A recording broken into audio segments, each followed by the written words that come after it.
Assalamualaikum warahmatullahi wabarakatuh.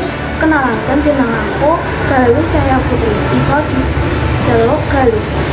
Di kene aku arep nyritakake SMK Al Islam Kudus. Sugeng rawuh ing SMK Al Islam Kudus.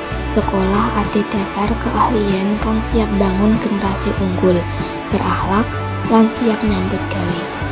Ing kene ana loro jurusan unggulan, yaiku farmasi sarta agribisnis pengolahan hasil pertanian.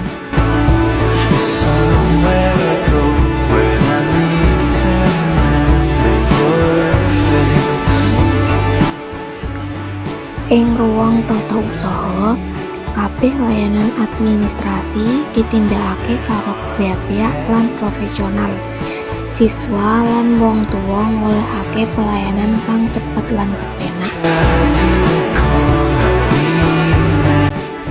Ing laboratorium farmasi, siswa dibimbing kanggo gawe sawetara produk kasarasan, lakoni analisis prasaja lan ngerteni standar keamanan obat.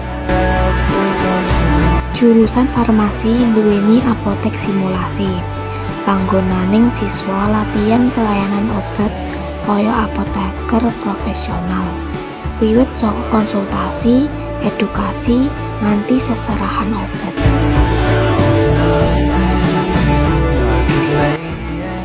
Jurusan APHP bekali siswa kemampuan ngolah hasil pertanian dadi produk siap odol. Wiwit saka pengolahan, pengemasan, nganti quality control.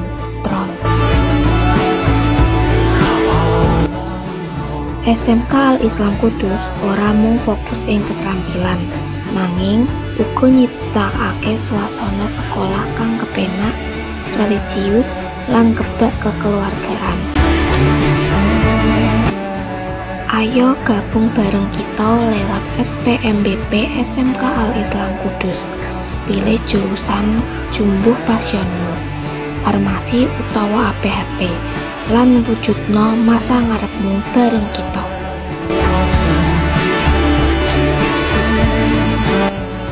SMK Al Islam Kudus nyetak generasi siap nyambut gawe, berakhlak lan duwe prestasi.